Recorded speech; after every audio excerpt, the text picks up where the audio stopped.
Namo Buddhaya, Namo Amitabha. Hello everyone. So in the last video we talked about the first 6 levels of heavens in the desire realm, and today we'll continue to discuss the levels of heavens in the form realm and the formless realm. So in Buddhism there are a total of 28 levels of heavens, with the first 6 levels of heavens in the desire realm and 18 levels of heavens in the form realm and 4 levels of heavens in the formless realm. So last time we also talked about how one can ascend to the levels of heavens in the desire realm. So one needs to practice the upper grade of 10 good deeds. And in order to ascend to the levels in the form realm, not only one needs to practice the upper grade of 10 good deeds, one also needs to practice Jana meditation. So Jana means meditative absorption or meditative concentration. If you visit any of the Theravada temples, you may see them practicing Jana meditation because their goal is to attain Arahant or Anagamis. So the Anagamis, they will ascend to the heavens in the form realm. So we'll discuss this a bit more later. So why is it called the form realm? Because beings in the form realm, they're no longer subject to attachment to sensual pleasures, such as money, lust, fame, food, and sleep, like those lower beings in the desire realm that are attached to. But beings in the form realm, they still have the form. Their forms are pure, and there is no longer the distinction between male and female because they do not have lust. And beings in the form realm, they also no longer need to eat and sleep. They are fed on meditative bliss. So they have very pure bodies, and the bodies also emit great light. The higher the level of the heavenly beings, the greater the light that their bodies will emit. And the form realm can also be divided into 4 different jhana planes according to the different level of meditative absorption.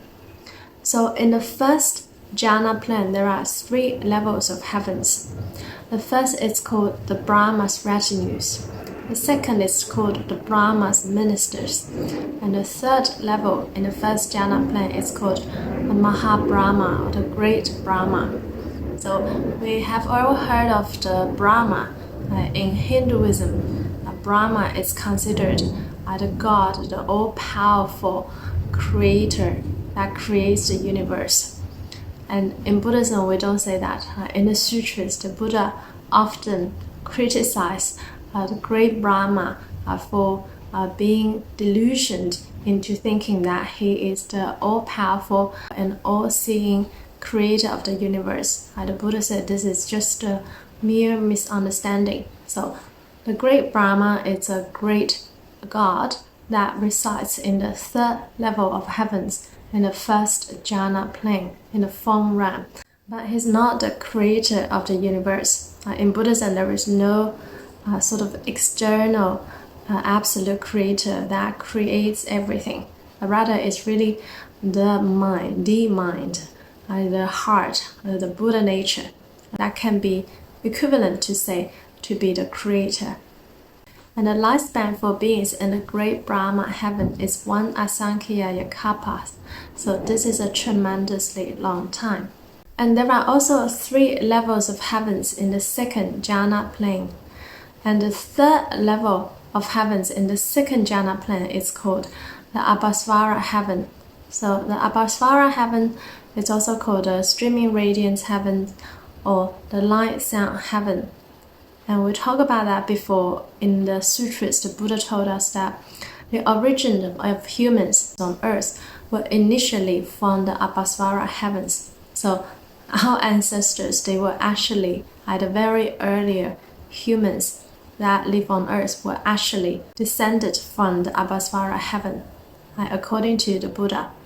And in this level of heavens, the beings' bodies can emit great light, and when they communicate, they use light. They just emit light. They don't need to speak.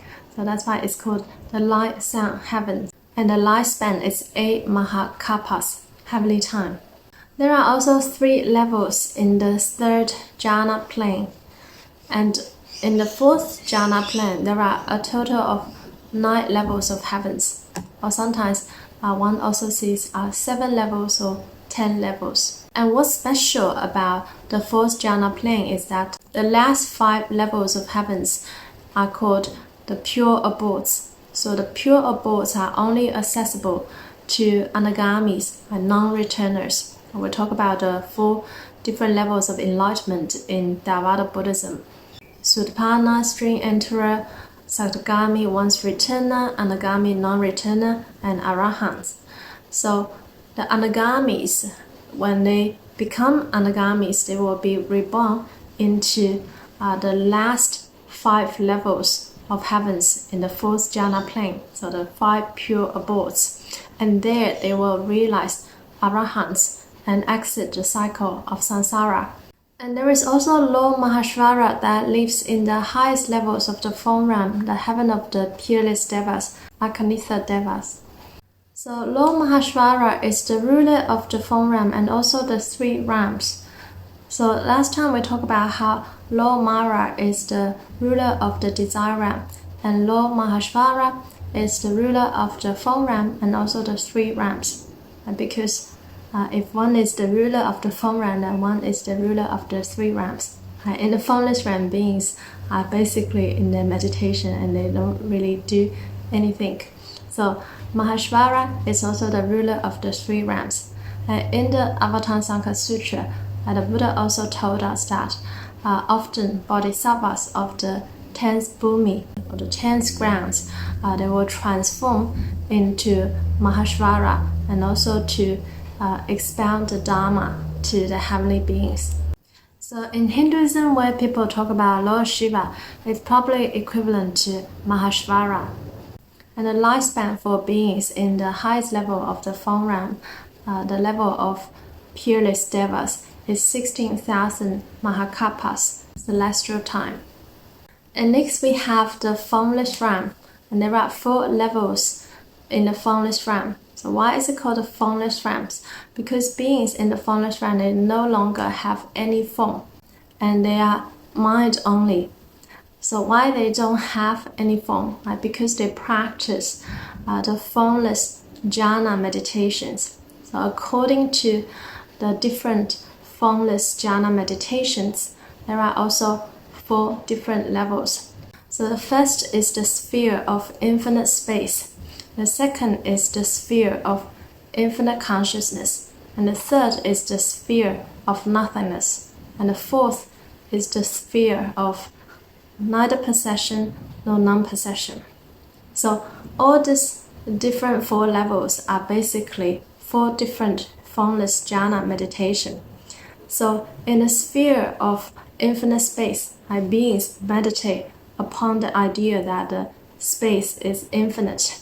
And in the sphere of infinite consciousness, they meditate upon the idea that the consciousness is infinite, is all-pervasive.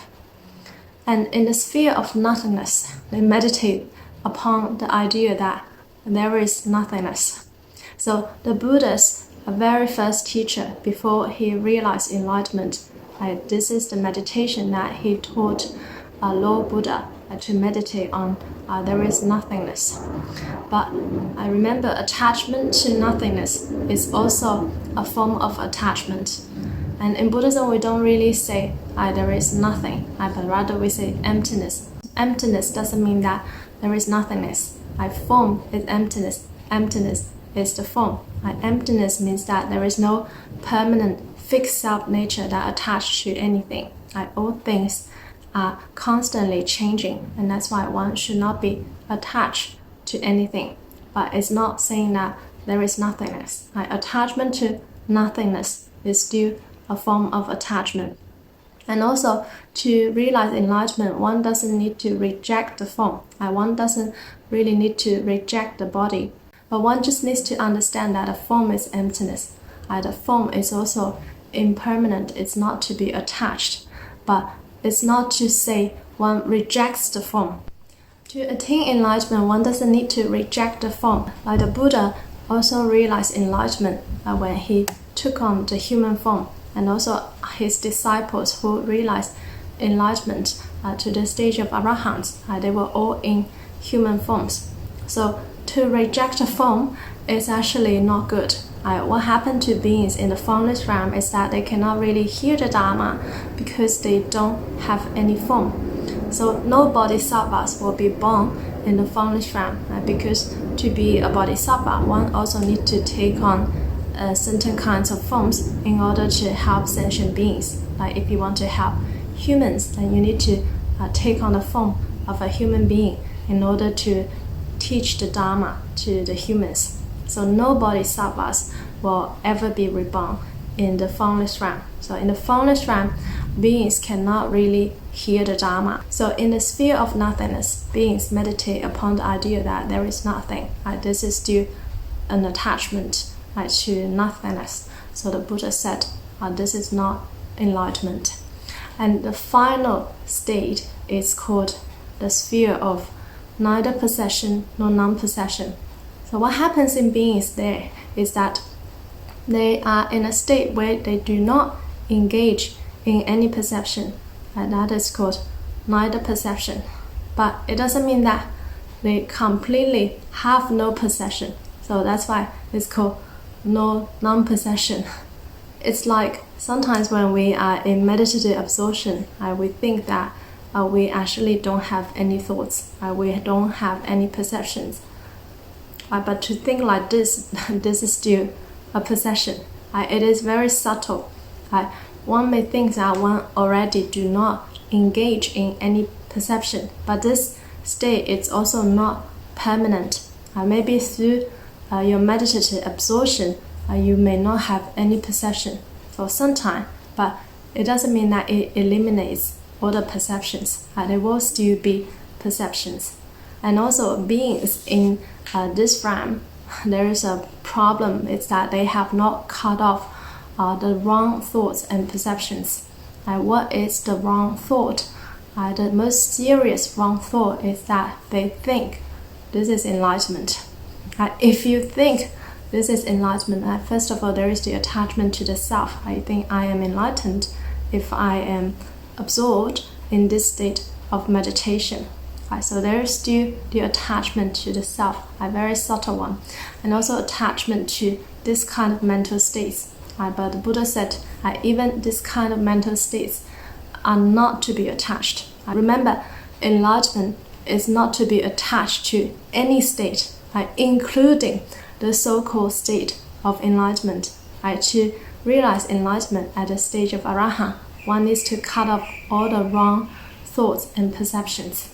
And also an Arahant does not have such attachment to think that I have arrived, I have attained enlightenment to the stage of Arahant. There is no such attachment.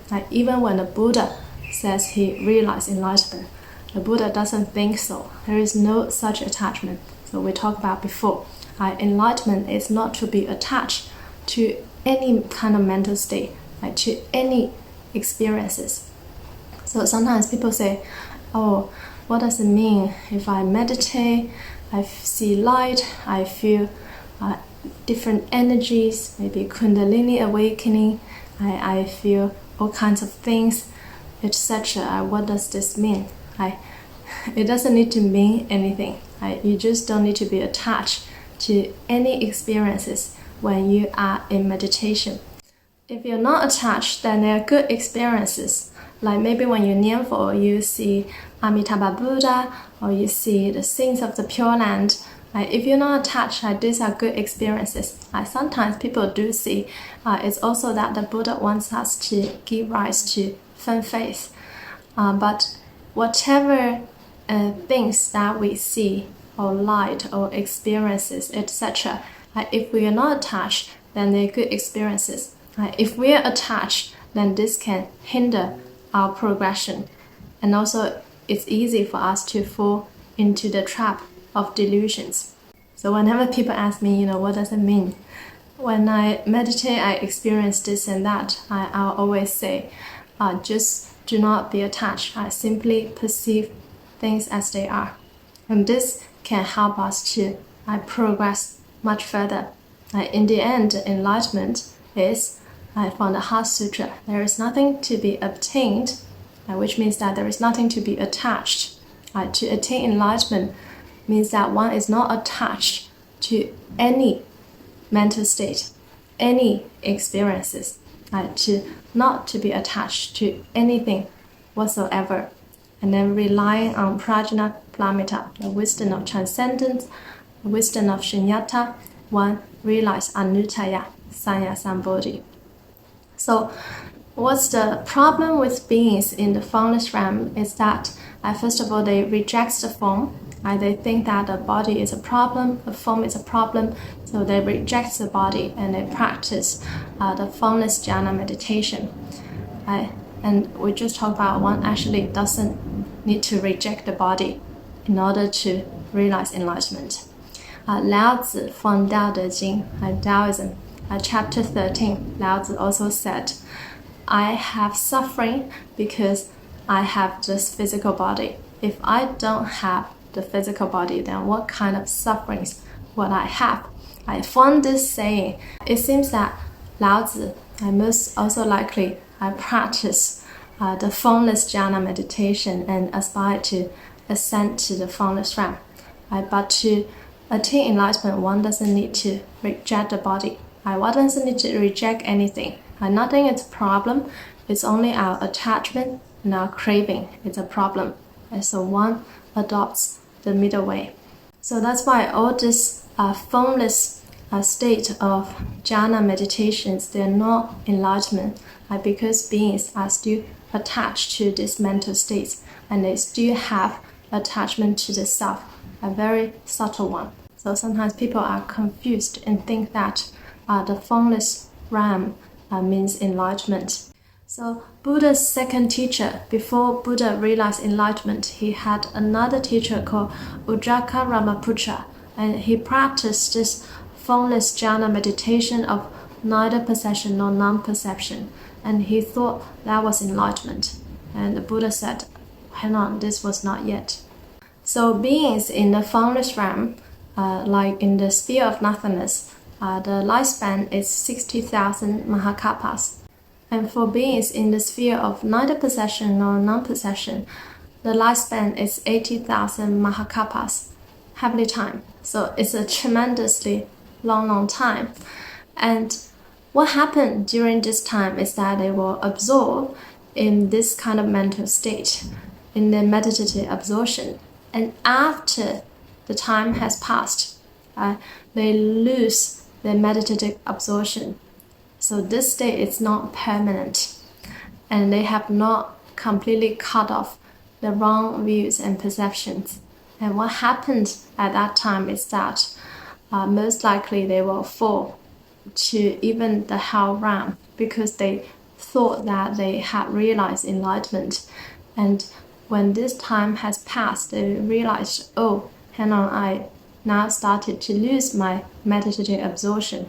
I could no longer hold on to this state, and then they will fall into the very lower realm due to the emotions of anger, of frustration. All these negative emotions will arise, and most likely that they will fall into the very lower realm, into even the hell realm. So one should not aspire to ascend to the heaven realm unless you can realize enlightenment to the stage of anagamis. Then you can be reborn into the pure abodes and realize arahant to exit the cycle of reincarnation. But the best is actually to Nianfo and to attain rebirth in Amitabha Buddha's Pure Land. So as we can see, although beings in the heavens, they enjoy a lot of pleasures and not much suffering initially, but eventually this is still impermanent. They will still experience sufferings, and most likely they will fall into the lower realm after their blessings and the heaven realms have ended. So that's why the Buddha do not actually recommend beings to ascend to the heaven realm. Instead, the Buddha tells us to exit the cycle of reincarnation, and the easiest way is to Nianfo and to attain rebirth in Amitabha Buddha's Pure Land. And also we see it's also not easy to ascend to the heaven realm. to ascend to the heaven realm and the desire realm, one needs to practice the upper grade of 10 good deeds. Many people cannot do that. And also, to ascend to the form realm, one not only need to practice the upper grade of 10 good deeds, one also need to practice meditative absorption, the Jana meditation. So the easiest is due to Nianfo, to recite the name of Amitabha Buddha and to attain rebirth in Amitabha Buddha's Pure Land. This is the easiest way to help all beings to exit the cycle of reincarnation and to realize enlightenment and the final Buddhahood. So I hope this helps.